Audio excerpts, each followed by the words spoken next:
Well, these are the Hades on the list that you're seeing. Yeah, the highest ranking is Underworld, where there are only 3, and the lowest is Despicable, the one we don't even bother to remember or actually don't remember at all. I'll mainly consider the adaptation's faithfulness, focusing on appearance and especially personality. Alright, but what would Hades from Greek mythology be like for us to make the comparison? Hades, or Hades as it's pronounced in English for some reason, was the king of the underworld and the god of the dead. He also took care of funeral rites, making sure that the dead had a proper farewell. Hades was also the god of the hidden riches of the earth, from fertile soil to nourished seeds and even riches like gold, silver, and other metals. He was basically depicted as a king with a dark beard, always sitting on his throne in the underworld, holding a scepter with a bird-shaped tip. Or also as Pluto, being the Roman god of wealth, who bestowed fertility. Like the cornucopia, the Romans also called him Dis, or Pluto, the Lord of Riches. He rarely left the underworld and was indeed very feared, but he was not an evil god, he was just doing his job. He was nearly invincible in his realm, and it's important to note he wasn't an Olympian, as he remained only in the underworld. He was also swallowed by Kronos as soon as he was born, actually being the first of the children to be swallowed, and he is married to his niece Persephone. Remember, if you like this kind of video, go ahead and subscribe to the channel, leave a like, get hyped as well, and if possible, become a member.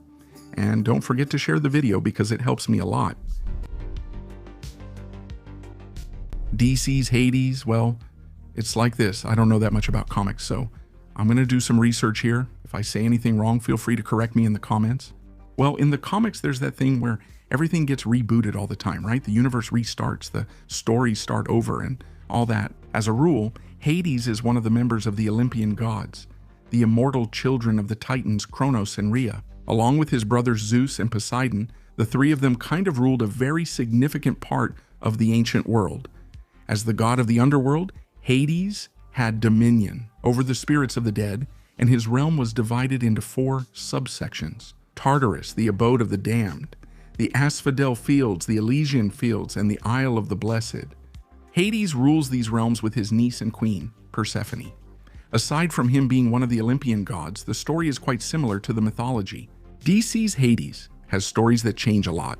Early on, I saw him get tricked by the Anti-Monitor while trying to take Mount Olympus. And then, after the crisis, he was split into Pluto, which is his Roman variant, and Hades, the Greek variant. Later, they ended up merging again. Of course, since he's from DC, he has a strong connection with Diana, right, Wonder Woman? After all, she's an Amazon. But there are 2 things that really caught my attention. Apparently, in the New 52, Hades is kind of a child with melted candles on his face. And also that after the crisis, he ended up being defeated by Ares, who then took over the underworld. And I'm not even going to tell you that Ares defeating Hades is something abominable. It's really strange for that to happen. That would never happen in mythology. So because of these 2 things, DC's Hades is going to end up dropping quite a bit in the ranking.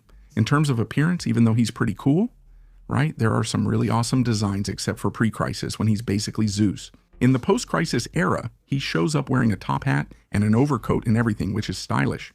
But the look is pretty generic when it comes to a god of the underworld being represented in fiction. And there's also his design as a child in the New 52, where he appears with candles on his face. But none of these appearances are faithful to the Hades from mythology. So I'll put him in A key here. From what I've noticed, Marvel's Hades is much less remembered than DC's. In this case, he's also called Pluto, his Roman name, and he's one of the Olympians and ruled the underworld called Hades. Just like in mythology, he was also devoured by Kronos and fought in the Titanomachy, and he even stole his father's weapons using the helmet of invisibility, and he married Kor, or Persephone. But at a certain point, Pluto even tried to rebel against Zeus because he thought his brother was an incompetent leader. Seeing that the cult of the Olympians was diminishing, since we're talking about Marvel, of course, Pluto would get involved with Thor, and during one of Hercules' stays on Earth, Pluto appeared on Earth disguised as Hayden P. Hellman. He was nicknamed Mr. Pluto, a movie producer in California. But in disguise, Pluto made Hercules sign the contract, thinking he would star in a movie. but in reality he was signing a contract to become Pluto's successor as the ruler of Hades. Having signed this contract, Hercules was unable to fight Pluto in his own name, but then Thor fought with you against Pluto's forces to free Hercules. And yes, Hades, Pluto here, was a movie producer, and I won't even mention his design. He looks much more like the villain from Shark Boy and Lava Girl. It doesn't make any sense. So both in personality and appearance, it's not very good. And let's be honest here, nobody cares about Marvel's Hades, right? He's really despicable. When it comes to the story, Hades in Shin Megami Tensei is the same as in Mythology. The difference, of course, is that in the games, he's basically like a Pokemon, right? He's summoned and fights for the protagonist with anime hair. Well, anyway, Hades is also known as the Invisible One, or Hades, and he's known as the king and supreme ruler of the underworld, originated from the myths of ancient Greece. He is the Greek counterpart of the Roman god Pluto, born from the union of Kronos and Rhea, and later took part in the war against the Titans, and successfully won together with his brothers. While Zeus and Poseidon ruled the sky and the seas, he claimed the darkest place located within the earth, where sunlight could not shine. That is the realm of the dead. Remember, Hades is the god of the dead, not the god of death. Thanatos is the god of death and represents death itself. The Keres, meanwhile, represent violent death. I'll rank Hades from Shin Megami Tensei as great for his appearance, and because he's not a small Pokemon. Otherwise, he'd be an underworld. A visit from you here in paradise is a rare thing. I heard that my younger brother lost a light. The Hades from Shumatsu, well, this one is a bit more complicated to talk about. In terms of appearance, he's actually pretty stylish. Kind of a white suit, and there's something on his eye, I don't even know what that's for. Maybe to stick it up his butt, who knows. But anyway, in terms of faithfulness to the mythological Hades, there's almost nothing. He comes across much more like a random teenager. Well, in terms of personality, Hades seems to be a very sophisticated and quiet individual.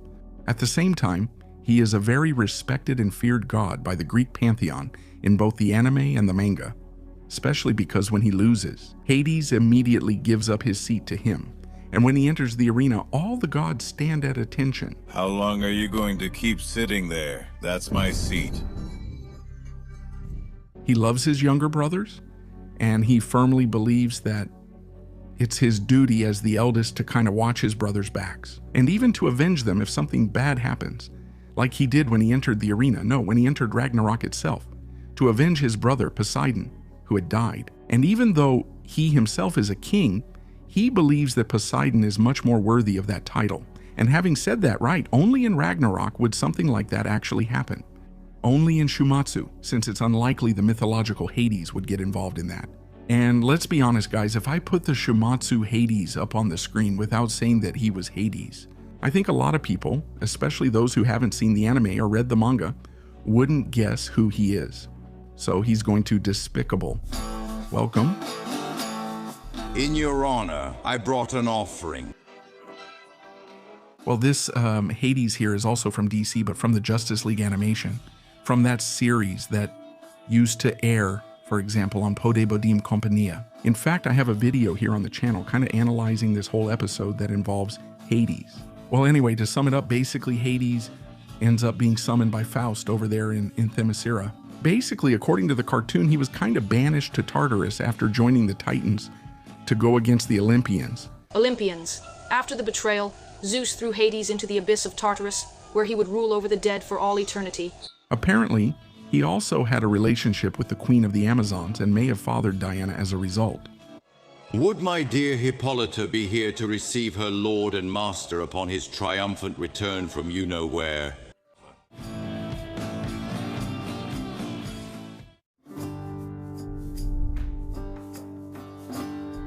Well, now we're going to analyze once and for all the three Hades from Percy Jackson, the series, the book, and the movie. Well, in the series, I'll tell you that Hades was one of the few things I actually liked because overall, I found the series pretty slow and honestly quite boring. Anyway, it's a pleasure to meet you all. I know who you are, you know who I am, so we can skip that part. Moving on to Hades, he essentially looks like a live-action version of Hades from Hercules. But he's more relaxed, right? He's not really a villain and says he doesn't care about the lightning bolt. That's his brother's issue. You swear you don't want the bolt? Why? Why would I want that? I don't know if you noticed, but this is an amusement park for me. He only cares about his own realm, which is a very Hades thing to say in mythology. He also has blue hair, which reminds me of Hades from Hercules. It's not mythologically accurate, but I thought it was really cool. The only downside is that he seemed a bit too young to me, but overall I thought he was really awesome. Well, now in the movie, if I'm not mistaken, he even says that he was banished to the underworld and wants the lightning bolt to get out of there and all that. But this existence wasn't my choice. I was banished here by Zeus and by his father. My only chance to get out of this place is to defeat my brothers and take control of Olympus. And also, he looks like Zeramalio, which isn't very good, right? Hades looks like Zeramalio, so I'm going to put him in Despicable. The value of the book. I know a lot about it. I've never read the book, but from what I've researched, it basically has the same story as the mythology. I can't say for sure, but if the story includes him as Kronos' son, taking part in the Titanomachy, winning the underworld, and so on, then he remains in the underworld. Hades from Smite also has the same story as the mythological Hades. According to what they say, he is the eldest son of the Titans Kronos and Rhea. Hades was swallowed by his father as a child, along with his 5 siblings. Zeus, the youngest, who escaped this fate, freed them when he became strong enough to fight Kronos. Together, the 6 brothers and sisters defeated the Titans and banished them to the dark realm of Tartarus. Now, among the reigning gods, Zeus, Poseidon, and Hades drew lots for dominion. Hades drew the underworld. In fact, it even mentions a story about how he won over Persephone. When he desired a wife, Hades captured the radiant Persephone, daughter of the goddess Demeter, and also his sister, and he kept her hidden in the underworld. No one could reach her there. Then Demeter cursed the earth with a great famine. The other gods begged her to stop so that she wouldn't destroy humanity, but she didn't give in until her daughter returned. Hades finally let Persephone go, but not before feeding her a pomegranate seed. After consuming the fruit, she was forever bound to Hades, and she was obliged to return to her husband once a year to eat the seeds again. They say that at that moment, her mother Demeter becomes so sad that she ends up bringing winter to the world. The story itself is perfect, but that design of Hades in Smite makes him look like a random demon. So I didn't like it very much, so I'll put him in great. I'm not very knowledgeable about Knights of the Zodiac, so I had to do some research again. From what I saw, Hades is reborn every 243 years, according to the anime. To start a crusade against Athena to conquer the earth, Hades' soul was reborn on Earth in the castle of Hingston, where he reincarnated as Pandora's brother. Since then, he has reincarnated in multiple hosts. The true body of Hades is sleeping in a temple in Elysium. Also, because he's already that kind of villain, he's going to drop a bit in the ranking. His appearance is basically the same as all the other characters in Knights. In other words, nothing faithful to the mythology. Now, as for personality, here's what I think. Hades is a very strict deity with absolute pride in his divine status and the power and authority that come with it. He believes that the gods are much better than humans and that humanity should unconditionally bow to the will of the gods. And being a god, he has no remorse for the thousands or potentially millions of lives lost as a result of his wars. And he has no qualms about using his specters however he wants. Basically, they are his tools. He is also seen as a cunning manipulator and a charismatic liar. He even goes so far as to promise his subordinates eternal life. But all these promises are, of course, false. Well, to translate for you, Hades from Knights of the Zodiac loves wars and wants to conquer the earth. That doesn't match the mythology. So I'm going to put him in the despicable tier. Well, Hades from the game Hades himself is simply perfect. As Captain Duck would say, peace. He is extremely busy with his work, and even though he seems very bad, to the point of trying to stop the Acraeus from leaving the underworld, he actually does this to protect his son. So for me, that's underworld. Well, the Hades from Guru 4-Man, I have to tell you, that's a little difficult, right? Because basically it's my favorite game, but basically the beginning of his story is the same as in mythology. His childhood didn't exactly start under the best circumstances. Just like his unfortunate siblings, Hades was the first victim of his father's madness. And he ended up being swallowed by the Titan in a desperate attempt to avoid his own death at the hands of one of his children. Hades spent so much time in Kronos' stomach that apparently he ended up with this appearance you're seeing on the screen. Extremely Hades. When his younger brother Zeus finally freed him, Hades willingly took part in his rebellion against the Titans, playing a decisive role that would become known as the first Titanomachy. Well, as you can see, his appearance is explained. No wonder he's extremely ugly like this. Hades spent a long time in Kronos' belly, and his involvement in the second Titanomachy, even though it doesn't make sense mythologically, is explained because basically it's a fight against the Titans. I think Hades would want to take part, so for me, this one is also Underworld. Well, now this one is kind of complicated to talk about, right? The Hades from Disney's Hercules. Even though he's one of Disney's best villains and is extremely sarcastic, he himself doesn't match the mythological Hades at all, either in appearance or personality. The Hades from the movie tries to overthrow Zeus and take over Olympus, which the mythological Hades would never do. Hades even frees the Titans at a certain point in the movie, and from what I understood, he ended up getting the job of ruling the underworld, and involuntarily he doesn't even like working there. He even complains about the underworld. He complains about having too much work, but even the mythological Hades does less. He doesn't judge the dead. That's up to Rhadamanthus, Minos, and Iacus. And there are other beings who work for him, like Thanatos, who collects the souls, and Hermes, who takes the souls.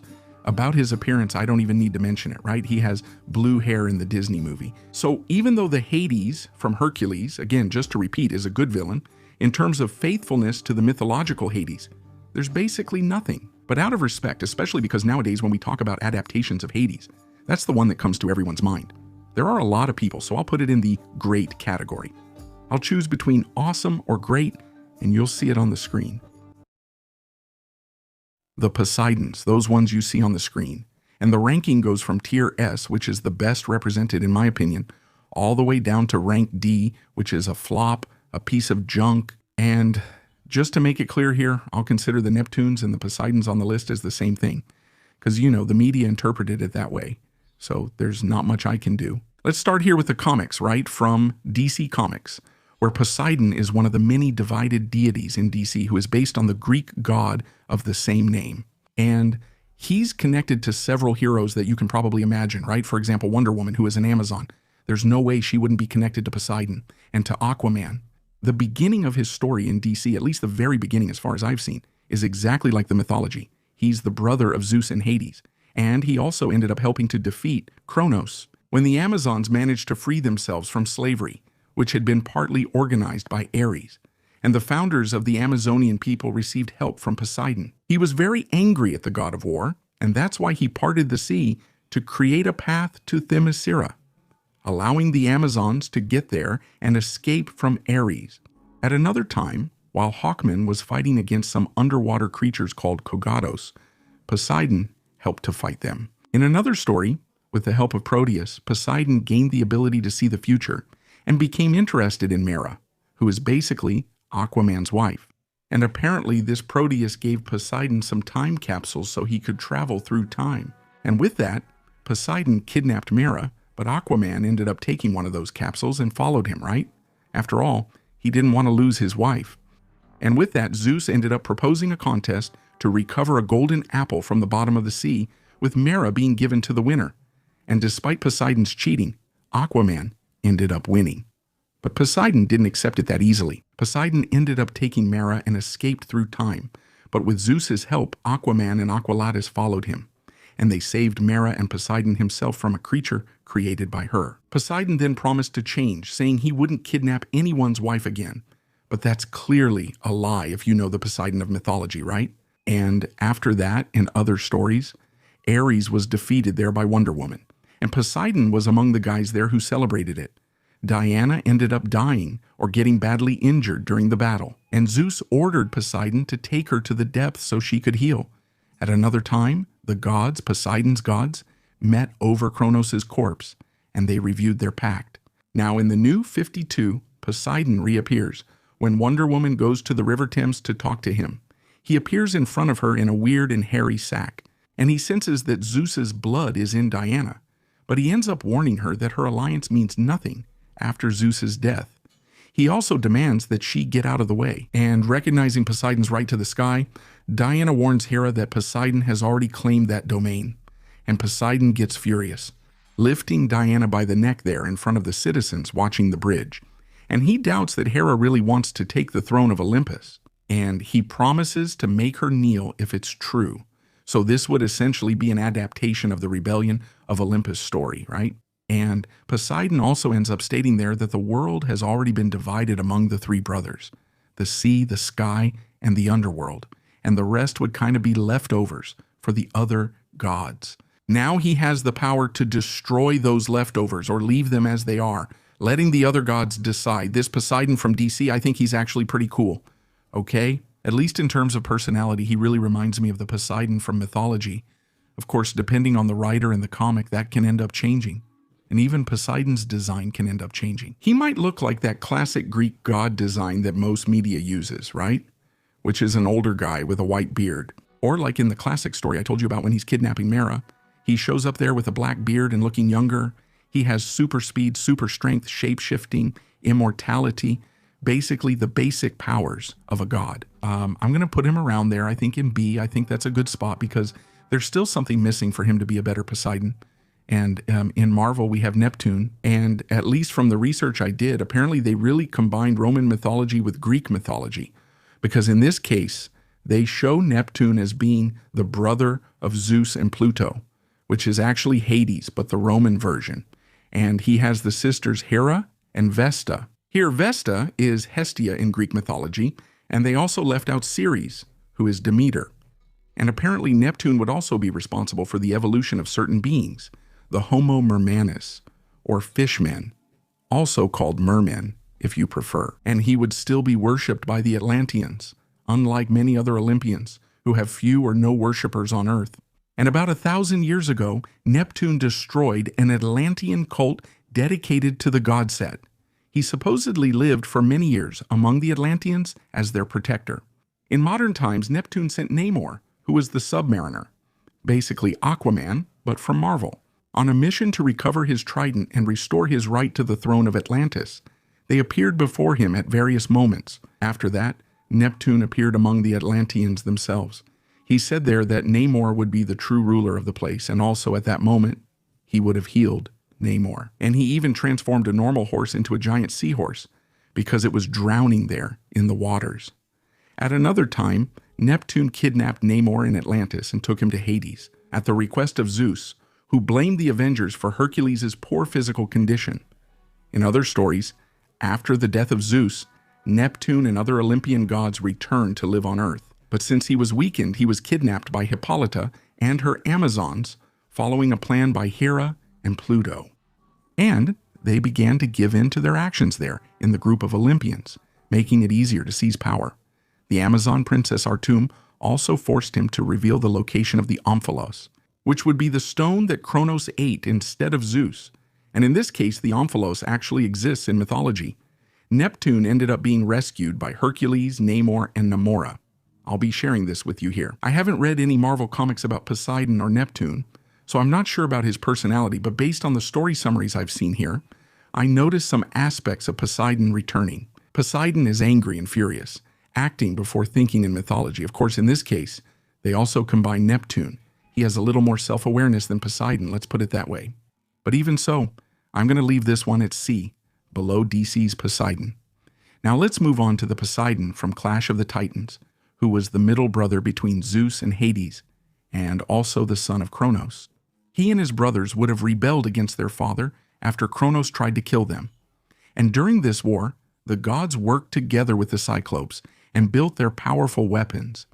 It was during this time that Poseidon received his trident, which became his main weapon, and something very respected by mortals. Up to this point, everything's great, smooth sailing. But from here on, things start to get a little weird, because it says there that during the Titanomachy, Hades created a giant monster called the Kraken to help the gods in the fight against the Titans. I'm talking about the Clash of the Titans from the 2000s. That's the one I watched. Well, Poseidon and his brothers used their weapons and powers together to defeat Kronos. And after that, Kronos was imprisoned in the underworld, and Poseidon became the god of the seas. The movies don't go into detail, but it's likely that he divided the world with his brothers, maybe by drawing lots. Just like it happens in some versions of mythology, when Zeus created humans and ordered them to worship the gods, Poseidon became even more powerful. But Zeus left Hades out on purpose and ordered him to remain imprisoned down in the underworld. There's no clear reaction from Poseidon about this, but it's quite possible that he ignored the situation because he was satisfied with his new power. And here we also have that famous story of Poseidon being responsible for attacking Medusa, and then Athena turning her into a terrible monster. Actually, it was Neptune who did that, not Poseidon in the mythology. Well, as a god, Poseidon was one of the most powerful in Olympus, when humans still worshiped the gods a lot. His power was almost equal to Zeus's. Even weakened when people stopped praying, he was still very strong. Strong enough to escape the underworld when he was attacked by the Makai, something not even Zeus would have been able to do. He could hurl lightning from his trident into the sea. He could wield and probably cause earthquakes, just like in mythology. As the god of the sea, he also understood everything about navigation. And Hephaestus himself said that he learned to navigate from Poseidon. His personality doesn't change much. In the first movie, he's more explosive, more quarrelsome. In the second, he appears calmer and starts to support Zeus in the attempt to restore order and protect humanity. That's exactly Poseidon's personality in mythology, because he actually reflects the sea, right? Sometimes it's calm, and sometimes it's really turbulent. Now, Poseidon from Disney's Hercules movie. In this case, he's a minor character in the movie. As usual, they just did the basics. He's Zeus and Hades' brother, but doesn't get much attention. However, he plays a larger role in the animated series based on the story. Physically, Poseidon is shown as a humanoid being with a fish-like appearance, and he's also blue in color. I think it's important to mention that he has fins instead of hair and a droopy white mustache, and a beard that also looks like fins. His eyes are green, and he only wears a dark green chiton. As a god, Poseidon is extremely powerful, apparently on the same level as Zeus. He is immortal, he can shapeshift, he can teleport, and he has superhuman strength and senses. And because he is the god of the sea, he can also breathe underwater. He talks to sea creatures and has complete control over the ocean using his trident. In the movie Hercules, Poseidon appears at the party celebrating Hercules' birth. And years later, he and the other gods end up imprisoned by Hades and the Titans, but they are freed by Hercules, who saves everyone. In the animated series, Poseidon appears much more often. The family usually calls him Popo. No kidding, this really happens. Popo. And he likes that nickname, okay? In one of the episodes. Hades tries to trick Poseidon into moving the river Styx to Greece, which would give Hades control of Olympus.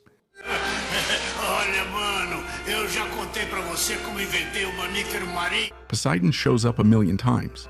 In another episode, Poseidon introduces Hercules to his son Triton, who wants to go to Prometheus Academy. Triton is kinda clumsy and tries to be like Hercules. He causes trouble by taking his father's trident and accidentally releasing the sea monster. Hercules and Triton defeat it together, and Poseidon chooses not to punish his son. In another story, he gets upset about being left out and organizes a big boat race in his honor. During the events, Hercules ends up saying that he is greater than the god of the sea himself, and that makes Poseidon furious, to the point of releasing a creature called Charybdis in the middle of the race. In the end, Icarus is the only one who really deserves it, and wins Poseidon's cup, while Hercules learns a lesson in humility. That Poseidon is pretty silly, isn't he? A more childish Poseidon. I think maybe it deserves a D, maybe a C. Now let's move on to One Piece, where we have King Neptune, which I don't know exactly how to pronounce because I've never watched One Piece. That's my bad, okay? Well, he would be a fishman, that type. He's a coelacanth fishman, and he rules the Ryugu Kingdom on Fishman Island. And he's the father of Ufukaboshi, Ryuboshi, Mamboshi, and Shirahoshi. He was married to Queen Oderheim, who had already died, just so you know. Neptune is huge and very strong. He has a red nose, small eyes, orange curly hair, and a long beard. His chest and arms are covered in hair. He usually goes shirtless, and he has spiral-shaped tattoos on both arms. As a king, he wears a golden crown that looks like a tulip and carries a well-crafted golden trident. At Oderheim's funeral, he showed up wearing a big suit. As for his personality, Neptune tends to be straightforward and a bit clumsy. He doesn't stand on ceremony much and even shouts things for no reason, including his own name. The secret behind his shout comes from a whale named Hoi. He also gets names wrong sometimes, like calling Zoro Zori, for example. Sometimes he's distracted and irresponsible, leaving the castle on impulse and getting scolded by his ministers, even though he's kind of flamboyant. Neptune knows how to be serious when he needs to. For example, when the Straw Hat crew and the Pariah brothers were accused of kidnapping mermaids, he decided to capture them, but he thought it was unfair to imprison them just because of a prediction. He has changed a lot since his youth. He used to be vengeful, but now he is more merciful. So, as the Poseidon, in quotes, of the One Piece universe, I think we can put him in C, maybe if he wasn't a merman. Because Poseidon, believe it or not, wasn't a merman in mythology. He had legs, and maybe he was a bit more explosive. We could put him in B. Now let's move on to SpongeBob. Yes, we have Poseidon in SpongeBob. Actually, we have 3. We have one that's more cartoonish for the series, which is King Neptune, right? And we have King Neptune from the first SpongeBob movie, which I watched many times when I was a kid. The only thing I remember about him is that he was bald. If I'm not mistaken, they took his crown and sold it somewhere, and King Neptune went completely crazy because he was paranoid about being bald. In fact, he said that if they didn't get his crown back, he'd deal with everyone. He was paranoid about being bald. He said if they didn't get his crown back, he would handle everyone. King Neptune is the one with a more cartoonish design for the animated series. It's the same character. Now there's King Poseidon from the new SpongeBob movie, which I think is called The Great Rescue or something like that. That one only exists in the spin-off. He's terrible, but I like him. No, I'll leave King Neptune himself in D for now. I think I'll put him in C because, well, that's fine. He just needs to be a bit more explosive and more vengeful, but you can't expect too much from SpongeBob. He has that merman form, which I don't really like. But just like I said for Onipus, I'll say it here too, I think it's a good adaptation for the universe he's in, which is the SpongeBob universe. And now let's move on to the Little Mermaid universe. We have something kind of curious here, which is this. Here we have the kingdom of Atlantis, and there's a king who in theory would be Poseidon, but the king here in the Little Mermaid is King Triton, who although he's based on Poseidon, Triton in mythology is actually Poseidon's son. And here he kind of has that merman form of his, right? He's huge. He's married to Queen Athena and is the father of 7 daughters, Aquata, Andrina, Arista, Athena, Adela, Alana, and Ariel. His biggest enemy here is Ursula, right? She's a sea witch.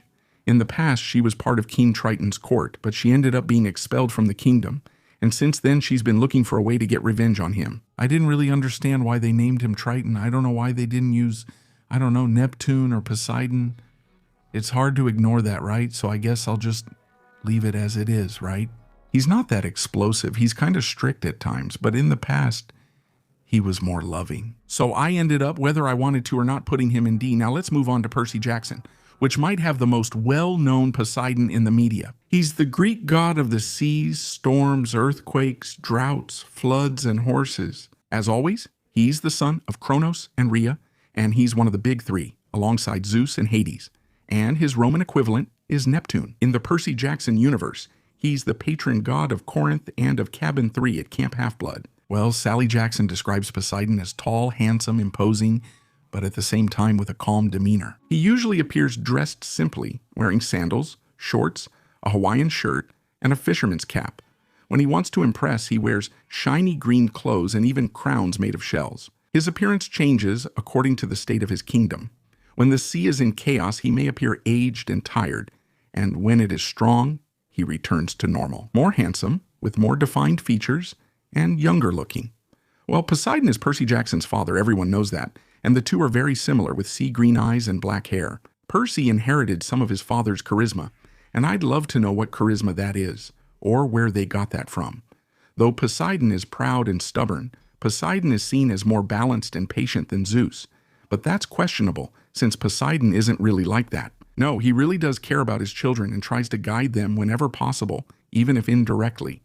He has a dramatic side when he's sad, and his temper can be dangerous. Like when he punished Cassiopeia for insulting the Nereids, or when he took revenge on Minos, which ended up leading to the birth of the Minotaur. Despite the fights and differences, Poseidon is usually more reasonable than the other gods, and he gets along relatively well with Ares. He rarely holds a grudge against demigods, and he never blames Nabeth for her relationship with Percy, unlike his rivalry with Athena in mythology. He's also very protective, and Percy is considered his greatest weakness, because hurting him would weaken the god himself. Well, as you can see here, people usually say that Poseidon is calmer than the other gods, but that's not really true, is it? But I like this idea that the sea reflects Poseidon, which actually makes sense, and I like the references, the mythological stories. They look for explanations for these mythological stories, even though the story of Medusa isn't exactly portrayed very well. And we always remember Percy Jackson's Poseidon, right? Even I, who don't really like Percy Jackson, always think of that work whenever they mention Poseidon. So I'll leave it in A, but it still needs just a little more. Now let's talk about the Poseidon from Blood of Zeus, and I really like this portrayal of Poseidon. Actually, I really like almost all the representations in Blood of Zeus. I think they're really well done. First, just look at Poseidon's appearance. Even though he has a beard to show that he's more mature, older, he still looks younger than most other representations. So it creates a really nice balance. Just like with Zeus in Blood of Zeus and elsewhere, they also do a great job representing Poseidon's temperament, okay? Because he starts the story there against Zeus, in fact, they even have a fight at one point, when the gods end up catching Zeus interfering in the affairs of mortals. There, he even takes part in a way in a rebellion against Zeus, but later he completely switches sides and stands with Zeus. In the second or third season, I don't remember, I think it's the second, at the very end, there, he ends up having a really cool scene where he arrives with the waves and everything, attacking the people and stopping a fight that was happening there. And there's the story of them defeating Cronus and the Titans. In fact, at the end of the last season, he takes part again in a battle against Cronus, together with Zeus and also with Hades. Of course, I'll put it in S, because unfortunately, I love Blood of Zeus. Now let's move on to Record of Ragnarok, which, if I love Blood of Zeus, I have a huge problem with Poseidon in Record of Ragnarok, because to me, he doesn't come across as Poseidon at all, except for the fact that he carries a trident and his name is Poseidon, because he's blonde. He wears some kind of different outfit. I don't even know if it's medieval. I don't know what that outfit is. He doesn't use water powers. He doesn't use thunder powers. He doesn't use earthquake powers. He just uses his trident to attack Sasaki. There, as if, I don't know, he's called the most feared among the gods. But there's nothing like that in mythology, besides the story of him killing his brother Adamus, which also doesn't exist. So for me, it's D. Okay, now let's move on to Knights of the Zodiac, and for those who already watch my tier list videos about representations of gods, deities, etc., you know very well about my problem with Knights of the Zodiac. Usually all the characters look pretty similar and don't really follow mythology that much. However, I think Poseidon actually stands out a little from the others because at least he has different hair. His hair is kind of bluish. And from what I understood about his story, there are actually some cool things, some interesting mythological references, like his problem with Athena, because apparently this Poseidon was somewhat envious of his brother's domains, of Hades, who ruled the underworld, and of Zeus, who ruled the skies. And then, when Zeus showed a certain preference for Athena and entrusted humanity to her, that's when Poseidon went after her, starting what they call the Holy War. But still, even though I like these references and Poseidon's somewhat different look compared to the other characters, even so, if you take Poseidon's trident away, just like Shumatsu says, it's kind of hard to say that this character is Poseidon. He wears a more medieval armor and doesn't have a black beard. He doesn't have anything. So I think he deserves a C ranking here. And now let's move on to the Assassin's Creed universe, where in the case of Poseidon, he's part of a race of beings that are kind of an advanced civilization that has been on Earth for a long time. In other words, they're not really gods at all, which in this case brings this Poseidon down a notch, but still, his look here is excellent. It's actually much better than the Norse gods in Assassin's Creed. By the way, an interesting thing about this Poseidon here is that he was inspired by Plato's Poseidon, which in this case focuses a lot on the city of Atlantis. But because of this thing about ancient beings that aren't really gods, he'll stay in A. And now let's move on to these two main ones here, which are the ones from Age of Mythology and from Smite. And for me, these two here are the best representations of Poseidon that I've seen. These two are basically the same Poseidon from mythology, just taken from there and put into the game. In fact, Smite's lore even mentions the competition between Athena and Poseidon for the city of Athens. And look, here's something cool. Both Poseidons have legs, and not like a mermaid tail. So for me, both of them go in S tier. Poseidon is the god of the seas, earthquakes, and horses, and he's also known as the Earth Shaker. In the game, Hades grants blessings that boost Zagreus' damage and cause your attacks to push enemies back, potentially throwing monsters into walls and traps. He's also one of the few gods whose blessings help you gain more resources, something that only Dionysus also does. Poseidon kind of has a loud and cool uncle vibe, and he treats Zagreus like a beloved nephew. He was also one of the first gods to support him when he learned of his existence. Even though he's laid back, he can cause tsunamis and show his explosive side, just like Zeus and Hades. When he gets irritated, he's not very delicate with his words, and is always getting into other people's business without realizing it. Once, when he saw Aphrodite and Zagreus together, he made a mischievous comment, which made the goddess really furious. And he also finds Theseus annoying. And that's funny because almost everyone thinks the same about him too. All the gods often make fun of him behind his back, as if he were that friend. A good guy, but kind of inconvenient. Still, he has good qualities. He tries to get closer to his nephews and treats Zagreus with special affection. And he doesn't like being in Zeus's shadow, but he remains straightforward, sincere, and always ready to help. Athena even says that Poseidon was the first to take on his role over the sea without hesitation. So, the Poseidon here in the game Hades is pretty nice, right? He has a different design. It's cool, original, but it's not really mythologically accurate, right? This Poseidon is pretty youthful even though he has a big beard. The Poseidon from God of War basically has the same story as always, right? That he's the son of Kronos, devoured by him, brother of Zeus and Hades, and the ruler of the seas. And they made some really cool references to Poseidon's mythology, like for example the hippocamps, which were responsible for pulling Poseidon's chariot in the mythology. In this case, the hippocamps in God of War are those giant horses that are holding Gaia during his battle. In God of War 3, and as we know, God of War gives Poseidon two forms. That giant water form of his, which is a reference to the ocean in Greek mythology. You can even tell because of the little horns he has, and the normal Poseidon, who also has legs, which is already a pretty significant point here. But man, for me, even though I'm a fan of the God of War series, I think the Poseidon battle itself is kind of disappointing. Because after you take him out of that giant form, he's humiliated. Man, he doesn't do anything else. Due to the references and everything, I'll place him in B. The Zeuses I'm going to use in the ranking here are the ones on the screen, and the levels go from D to S. I'm going to analyze them here according to how faithful they are to the mythological Zeus, okay? And not according to their power level. So, let's get started. Let's talk about the one from the present. In Rick and Morty, this episode is in the 4th season, but I don't remember exactly what the name is. But the plot would be something like this. Rick gets a phone call saying that he has to visit his children, because apparently Rick had fertilized someone's garden. Then, take this back, you jerk. Rick, please answer. I'm pregnant. Oh my God. When they arrive at the place, which is a planet called Gaia, they find out that the planet was actually the mother of the children. They were really weird beings, and these weird beings start splitting into rival groups, with one side led by Jerry. And he wants to live in a more primitive society, while Rick wants to live in a more technological way. Meanwhile, Morty and Summer are flying a ship around. Suddenly, a man appears on screen, the kid's real father, who even resembles Rick.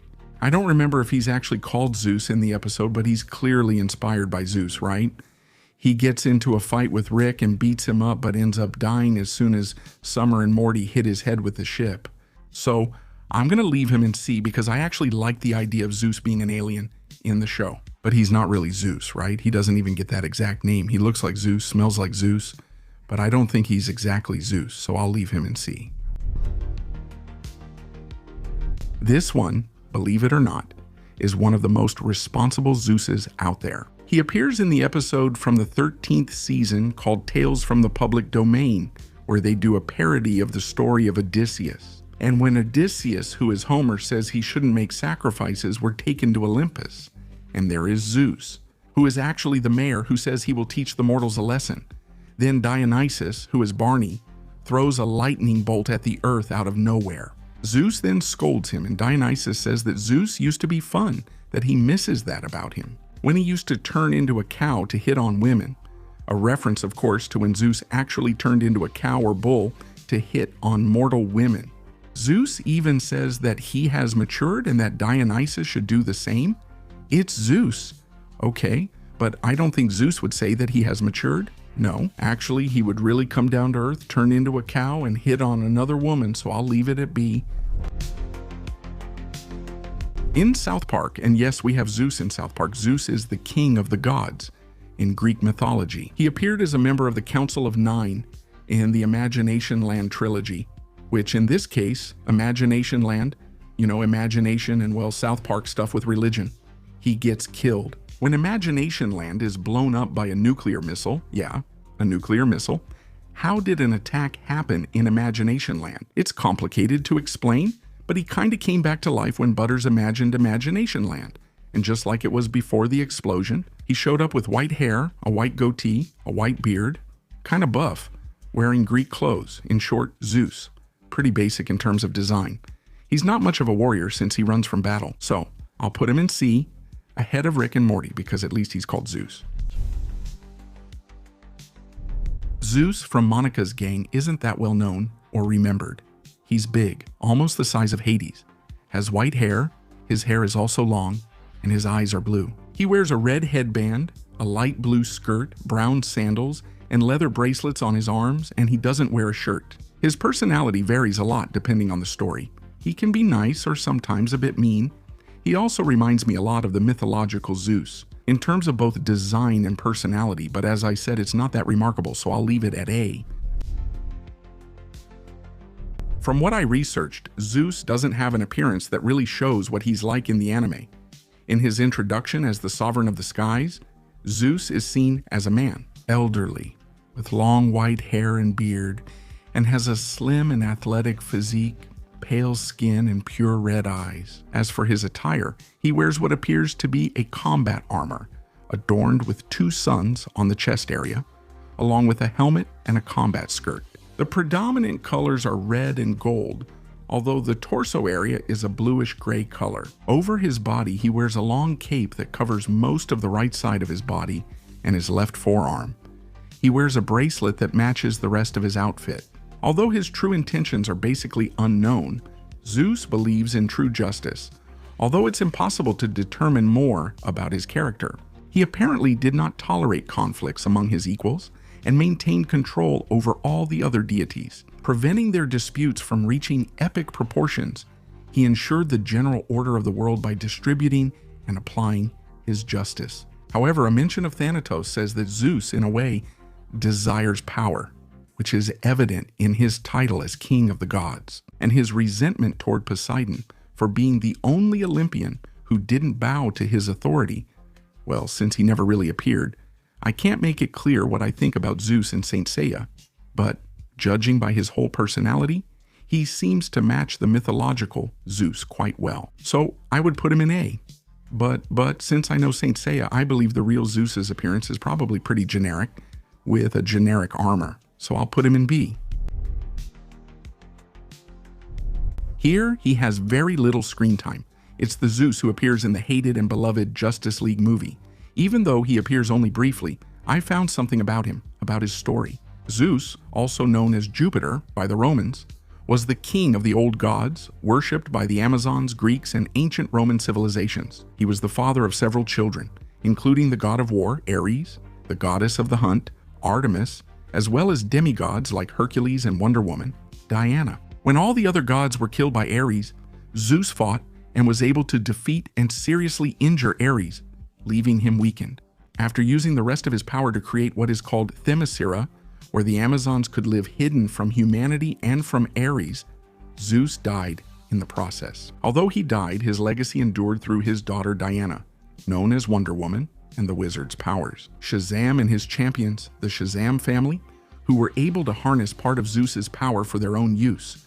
And that's it, guys. Let's go. Zeus is pretty cool, okay? His design is okay. I think he could look older, but it's okay. The idea of Ares being wounded or dying doesn't affect me, since mythological Zeus wouldn't just injure Ares. He could easily destroy him without effort. And I think this Zeus is really nerfed compared to the original. I know there's a dark side thing in the video, but, the lightning he throws, just knocks a few guys down. Zeus is real lightning, though. Shouldn't it wipe out half the army at least, or create a huge storm? Anyway, I'll leave it at A.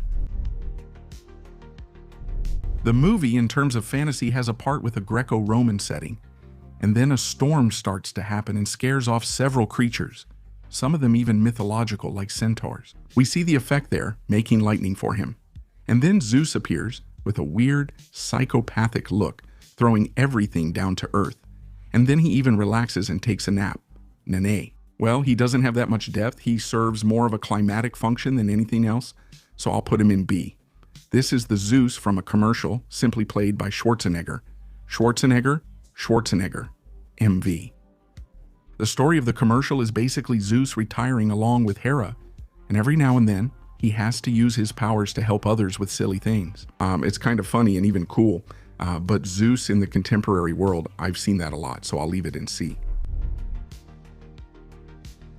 Zeus, just like almost everyone else on this list, is the son of Kronos and Rhea, brother of Poseidon and Hades, king of the Olympians.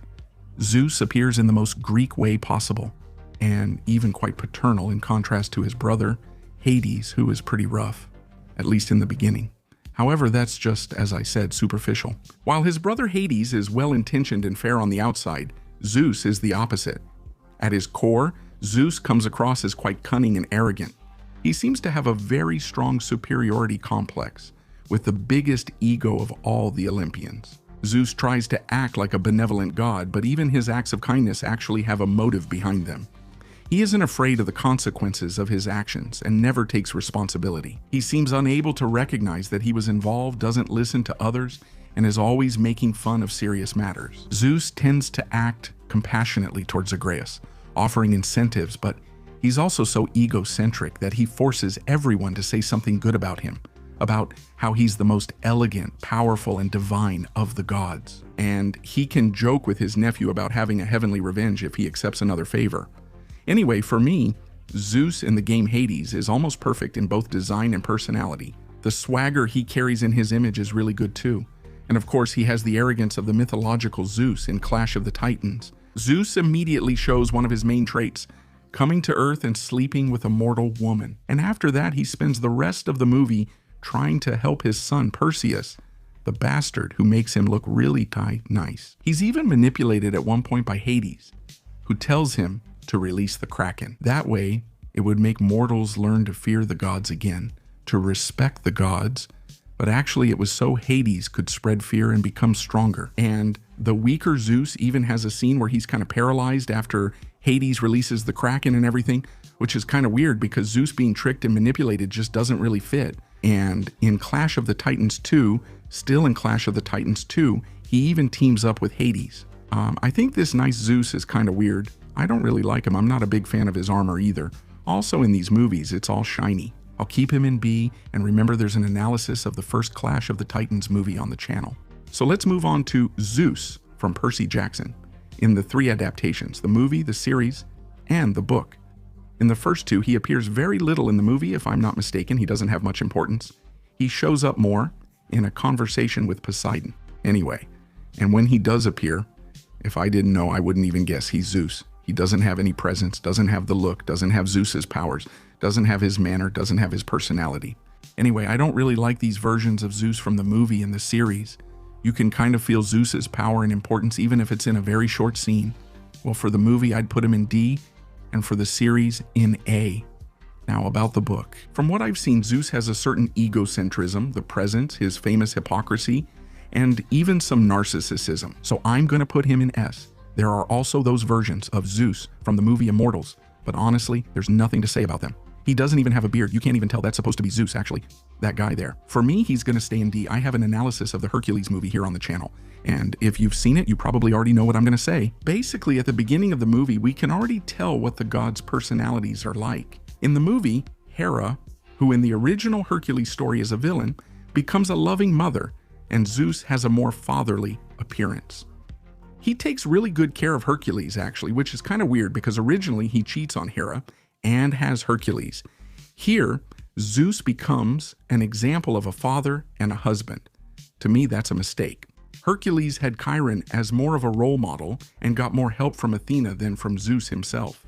For me, it stays in D in a supernatural episode called Lazarus Pit or something like that. I don't remember exactly. Sam and Jim go investigate a guy who basically doesn't die, and they find out that he's actually Prometheus, that titan who stole fire from Olympus and brought it to humans. In the episode then, Sam and Jim summon Zeus, who basically doesn't look like any other creature in the series. He wears a generic suit, but at least he's really egocentric and sadistic there, wanting to continue Prometheus's punishment and even pass it on to his son. In the end, he dies in a very supernatural way. But yeah, okay, I'll leave these Zeuses in B. These Zeuses here are a joke. When I saw the trailer for Thor 4 for the first time, I even got hyped that Zeus and other gods were going to show up and everything. But when the movie came out, a bunch of generic gods and the Zeus scene, acting all funny there, playing with a lightning bolt, pretending to be the funny guy. The fact that Zeus only cares about himself and his own pantheon isn't really wrong. I can picture Zeus saying that, but joking with the lightning bolt and being fat is too much. I'm not even going to mention Zeus, who's the personification of thunder, dying to his own thunder, right? Anyway, he's going to stay in D. Yes, there's also the Zeus from the Godzilla universe. At some point in Godzilla's story, the Fury. Over time, Zeus and the other Greek gods, including Poseidon, Ares, Aphrodite, and Hera, lost the faith that came from their human followers, which made Zeus turn his back on humanity. As Godzilla came to destroy a city below Mount Olympus, flooding it, Zeus decided to eliminate it. He didn't call it Godzilla, but Abista, because it had already killed Poseidon and Ares. And with that, he summoned the Hydra to fight against Godzilla, since he considered his own powers to be too much for that creature. During the battle, Godzilla pushed the Hydra all the way to Mount Olympus, destroying it and killing several weakened Greek gods, except for Zeus himself. Zeus. With his remaining powers, he defeated Godzilla and decided to surrender himself to humanity as a mere mortal. But later, Zeus was indirectly killed by Godzilla. He completely regenerated and caused an eruption at Mount Vesuvius in the year 79 BC. Overall, I think this Zeus is really good both in personality and appearance. Look at this guy. If you just glance at him, you know he's awesome, right? He defeated Godzilla, even if just for a moment, so for me, that's it. Well, the Zeus from Shumatsu is strong, okay, but I just can't get into his design. He looks much more like Master Roshi, as Maito would say, right? More than Zeus himself, he even has Master Roshi's buff form. Besides, they also changed his story a lot. He defeated Kronos by himself with the power to stop time and all that. I don't know what they're doing because in Mythology he had a lot of help, so it doesn't do it for me. I'll put him in D. Well, now the one from Blood of Zeus is really good. First of all, it already starts with him being unfaithful, right? Having a child, and that causing chaos in the story. Actually, that's the basis of the story, right? Zeus having a bastard child. He has a really good appearance, with a black and white beard, not being too old or too young. There's a great scene showing his powers, but I still think it's missing Zeus's darker side. Here, he just seems too heroic. We even forget at a certain point that he cheated on Helia, that he was the one who was wrong at the beginning of the story, right? So I'll put him in A. And as for the one from God of War, there's not much to say. He became a reference. When it comes to Zeus, there are people who remember the Zeus from God of War more than the mythological Zeus when we talk about the god.